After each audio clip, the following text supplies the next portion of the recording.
આજે આપણે એકદમ હેલ્ધી, ટેસ્ટી, તેલ વગરનું અને એક જાતની દવા પણ કહી શકાય એવું આપણે અથાણાંની રેસીપી જોઈશું.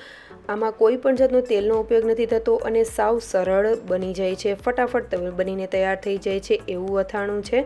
તો વિડીયોને એન્ડ સુધી જોતા રહેજો. અને આ અથાણું ડાયાબિટીસના પેશન્ટ માટે બહુ જ હેલ્ધી હોય છે. તેનું જે શુગર લેવલ છે તે ડાઉન કરી દે છે આ અથાણું ખાવાથી. તો જરૂરથી વિડીયોને એન્ડ સુધી જોતા રહેજો. તમારું સ્વાગત છે મારી ચેનલમાં અને આપ સૌને મારા જય શ્રી કૃષ્ણ. તો ચાલો શરૂ કરીએ આજની આ રેસીપી. તો સૌથી પહેલાં આપણે જે ગરમર છે તેને લઈ લેશું. તો ગરમર આ રીતની માર્કેટમાં અવેલેબલ હોય છે અને આ જે ગરમર છે તેને ફ્રેશ એકદમ કડક હોય ને એવી પસંદગી કરવી.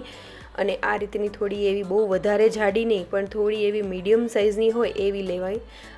અને આ જે ગરમર અત્યારે તમે જોઈ શકો છો તો થોડી ઢીલી એવી થઈ ગઈ છે, 1 કે 2 દિવસ જેવો ટાઈમ થઈ ગયો તો વચ્ચે, એટલા માટે. પણ તમે જ્યારે પણ ફ્રેશ હોય ત્યારે જ આ અથાણું બનાવી લેવું. તો ગરમરનું જનરલી આ રીતે આખું મૂળ જ હોય છે, તો એ રીતે જ મળતી હોય છે. તો તેમાંથી આપણે આ રીતના તેના મૂળિયાને અલગ કરી દઈશું અને વચ્ચેનો આ રીતનો ગાંઠ જેવો ભાગ હોય છે તેને આપણે કાઢી લેવાનો છે, તેનો ઉપયોગ નથી કરવાનો. તો તમે જોઈ શકો છો મેં અત્યારે આ રીતની 500 ગ્રામ જેટલી ગરમરનો ઉપયોગ કરેલો છે. તેનું અથાણું આપણે બનાવીશું. તમે જેટલું બનાવવું હોય તેટલું બનાવીને તૈયાર કરી શકો છો. હવે આ જે ગરમર છે તેની ઉપર માટી એક જાતના મૂળ જ હોય છે, એટલે એમાં માટી ઘણી બધી ચોટેલી હોય છે. તો તેને સૌથી પહેલાં આપણે પાણીથી ધોઈ લેશું. એકચ્યુઅલી એમાં ઉપરની જે છાલ છે તેમાં કાઢવાની જ છે, પણ તેમાં માટીનું પ્રમાણ વધારે હોય છે, માટી ચોટેલી હોય છે. તો સૌથી પહેલાં આપણે ધોઈ લેશું. તમે જોઈ શકો છો પાણી ધીમે ધીમે ડોળું થતું જાય છે, માટી ઘણી બધી ચોટેલી છે એટલા માટે. અને જે ગાંઠ છે તેની સાથે જોઈન્ટ હોય છે એટલે માટી એટલી બધી નીકળેલી નથી હોતી. તો આ રીતે બધી ગરમરને આપણે સરસ એવી ધોઈ લેશું. તમે જોઈ શકો છો કેટલું ગંધારું પાણી થઈ ગયું છે.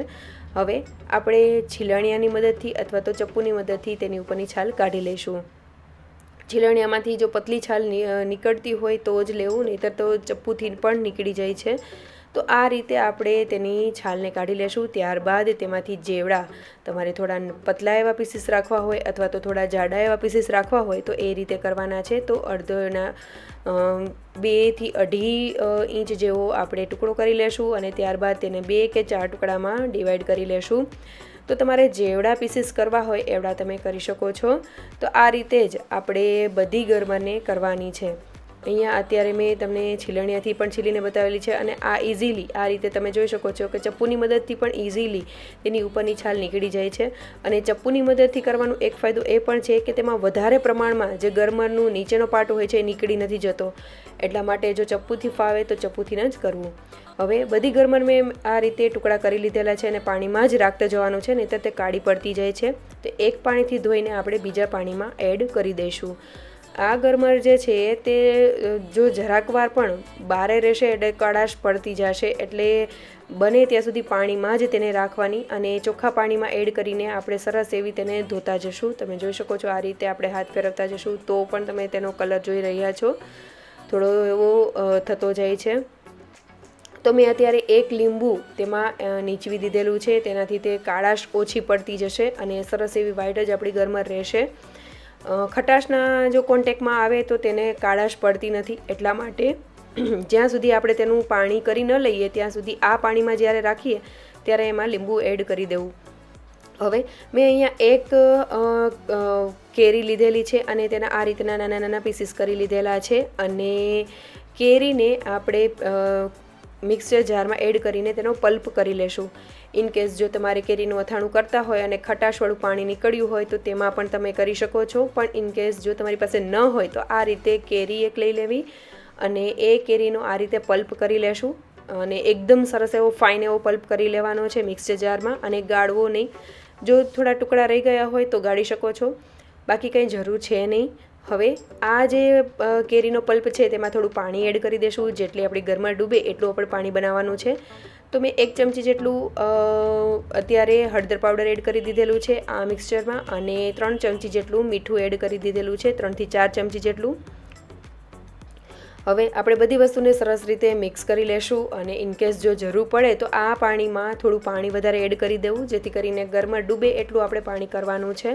તો પાણી આપણું એકદમ સરસ રીતે રેડી થઈ ગયું છે. તો હવે ગરમર જે છે જ્યાં સુધી તેને આપણે ભેળવીએ નહીં ત્યાં સુધી પાણીમાં જ રાખવાની છે. તો ગરમરને આપણે એક બાઉલમાં કાઢી લેશું, મિક્સિંગ બાઉલમાં. અને તમે જોઈ શકો છો કે જ્યારે આપણે લીંબુ એડ કરીએ તો તેનો કલરમાં ડિફરન્સ રહે છે પાણીમાં લીંબુ એડ કરવાથી.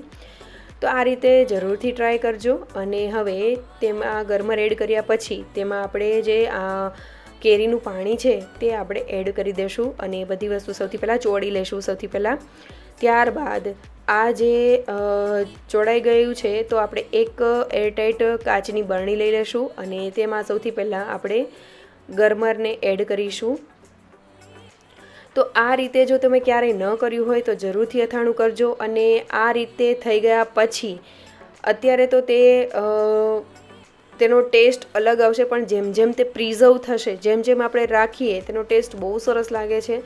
અને જે લોકો ડાયાબિટીસવાળા છે તે લોકોને તેની તકલીફની ખબર હોય છે, ડાયાબિટીસવાળા લોકોને, તો જરૂરથી જો તમને ખ્યાલ ન હોય કે ન ખાતા હોય તો આ રીતનું ગરમરનું અથાણું જરૂરથી બનાવજો.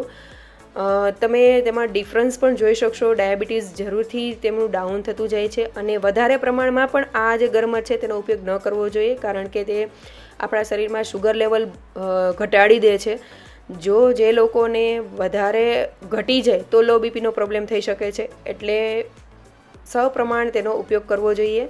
અને આ રીતે આપણે એરટાઈટ કન્ટેનરમાં ભરીને, બરણીમાં ભરીને તેને રાખી દઈશું અને તેને ડેઈલી થોડા ટાઈમે તેને હલાવી લેવું, એટલે ઉપર નીચે થતું જશે, એટલે સરસ એવું બધામાં તે મિક્સિંગ થતું જશે. હળદર છે એ બધું ડેઈલી 2 કે 3 દિવસ કરશો તો પણ થઈ જશે. અને હવે આ 2 દિવસ પછી મેં આ બરણીને લીધેલી છે, એટલે તેને ખાસ હલાવી લેવી, જેથી કરીને પાણી છે તે ઉપર નીચે થઈ જાય. અને ત્યારબાદ તમે જોઈ શકો છો 2 દિવસ પછી પણ તેનો કલર કેવો સરસ ચડી ગયો છે. હળદર એકદમ સરસ એવી ચડી ગઈ છે ગરમરમાં. તો આ જે રેસીપી છે તે બહુ ઇન્સ્ટન્ટલી બની જાય છે. અને જો તમારે રાઈના કુરિયાનો જે આવે છે લાડવો એ પણ એડ કરવો હોય તો પણ આ અથાણામાં કરી શકો છો. અને આમાં કોઈ પણ જાતના તેલની જરૂર નથી. પણ ઇનકેસ જો તમારે આ અથાણામાં જે રાઈના કુરિયાનો બોરો બનાવીએ, જે ગુંદાના અથાણામાં બોરો બનાવીએ છીએ એ રીતનો બોરો બનાવીને પણ તૈયાર કરવું હોય તો આ રીતે થોડા દિવસ પછી આ જે ગરમર છે તેમાંથી પાણી નિતારીને તમે એનો પણ ઉપયોગ કરી શકો છો. તેને બોરામાં ભેળવી દેવી એટલે સરસ બોરાવાળી પણ થઈ શકે છે અને એ રીતની પણ તમે એન્જોય કરી શકો છો. તો આજની રેસીપી તમને કેવી લાગી એ મને કમેન્ટ કરીને જરૂરથી જણાવજો. અને સારી લાગી હોય તો લાઇક, શેર અને સબસ્ક્રાઈબ જરૂરથી કરી દેજો. Thank you for watching.